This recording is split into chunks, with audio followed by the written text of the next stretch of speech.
Next up, we have Captain Mark Newman, the Administrative Commander at Kent County Corrections Facility in Michigan. Okay, good morning, or good afternoon, I should say. I was going to give you a quick overview of the facility that I work in.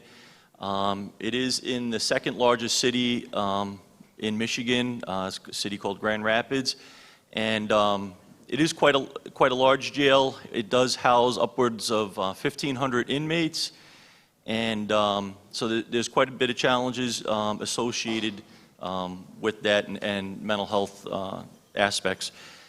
The one thing that I do want to address is the challenges that we face daily.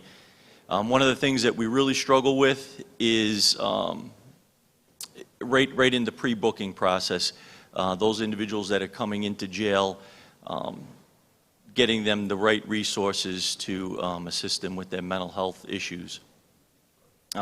We don't do a very good job at it. I've been hearing quite a bit this morning, listening to some of the things and actually some of the good ideas that some people have had in reference to some of the assistance right at the pre-booking area.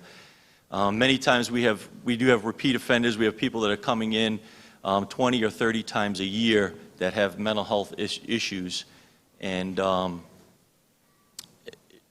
we don't have a crisis center. We don't have a mental health court locally in our area, and because of that, we have these people constantly coming back in. The police typically will arrest an individual. They'll, if they feel that they have a mental health issue, they will bring them to our community mental health center for an assessment, and typically if they're not able to be hospitalized, they come to the jail, and then they become our problem in the jail. We recognize that issue. We've had, basically we have on that size of our inmate population, we have upwards of 300 inmates that are diagnosed with some kind of mental health issue. And we had to do something about that in the jail. So what we did is we did create a mental health unit within our jail to deal with these issues.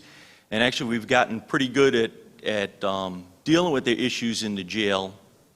We have a robust mental health staff that works in the mental health unit and provide treatment, not just treatment, but prevention. They'll have educational classes on understanding your mental illness, also how to be med compliant when you're in the community.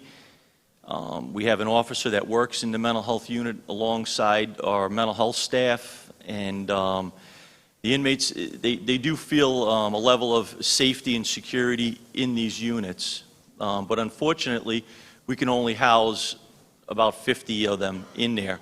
So we have quite a big population that's in the jail that we cannot provide that same kind of resource to.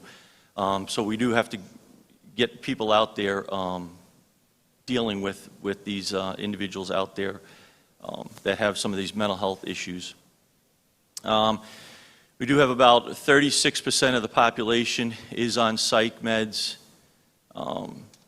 So again, our mental health staff has to go out and deal with quite a few of these different groups.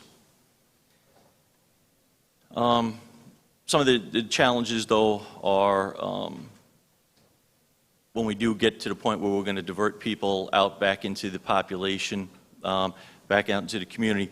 And again, I've heard it mentioned earlier, these people that are coming into jail, they are your community members. They are the people that that come in, and they're going to most of the people that come into jail are going to go back into your community. They're people that you live with. And getting them diverted and getting them the help they need upon reentry is essential. And that's one of the challenges that we face each day. We do work hard with our local stakeholders, but the one thing that we're lacking is like a one-stop shop.